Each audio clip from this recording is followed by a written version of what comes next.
A couple years ago, I approached the city of Northampton about planting this slope here on Crafts Avenue, which has been mowed historically by the maintenance crew for the city of Northampton wearing golf cleats because it's so steep. David Pomerantz has been the city liaison for this project, and he's been very supportive along with the mayor. And they agreed to allow us to plant a trial meadow, and we planted about 1/8 of this slope about 3 years ago, and it did well, and the city is supporting us in planting the rest of the slope now.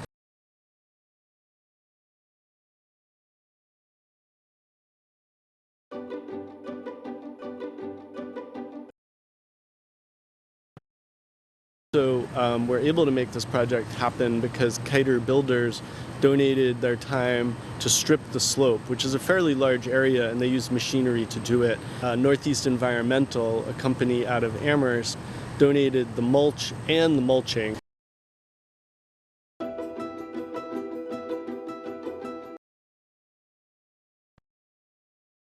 So now that the slope has been prepared, and we have volunteers here and we have all our plants, our next step is to actually go ahead and plant.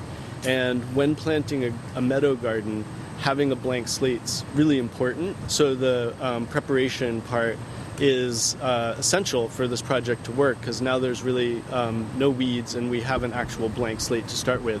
So now our job is to put the plants in the ground, and we're going to spread out over the area of the slope, and we're going to basically pass around trays of plants, and everyone's going to get instructions on how many plants from each tray to take out, and we're going to lay them out around each person, so each person's sort of creating a cell of plants that they're going to lay on the ground, and we're going to cover the slope in this way, and it's going to randomize the pattern of plants, which is terribly important because we don't want this to look like it's too orderly.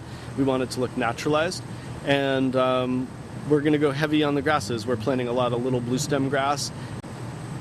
When we plant, we're basically using trowels, and we're just digging a hole that's big enough for the root ball of each plug, which is about 3 inches deep and 1 inch wide.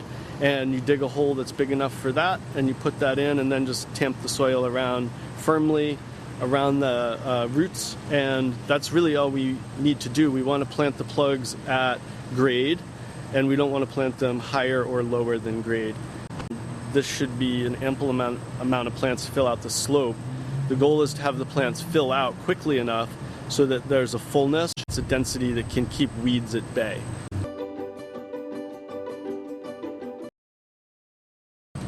So now I've come back 2 weeks later to look at the work we did. One of the most amazing things about it was that it only took 3 hours to put over 3,200 plugs in the ground.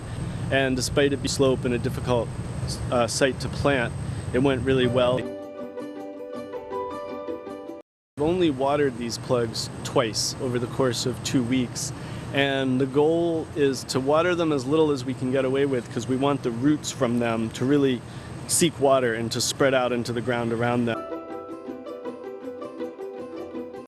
We also planted some shrubs in the very back to frame the slope and to hide the guardrail. They're going to take and they're going to fill out, and once they start growing, they're going to look considerably different. This garden will fill out very significantly. It's going to look like a meadow, and there's going to be a lot of flowering plants, and it's going to be very full and have a lot of beauty in it.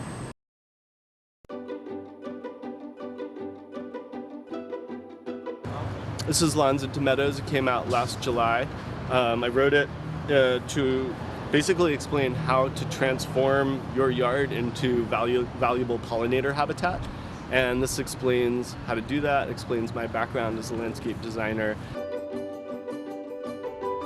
We ended up having about 15 to 17 volunteers. So we also have co-sponsors, which are Western Mass Pollinator Networks and the Mass Pollinator Network, which is a subsidiary of NOFA. And I would just want to thank them for getting the word out about this and supporting this project.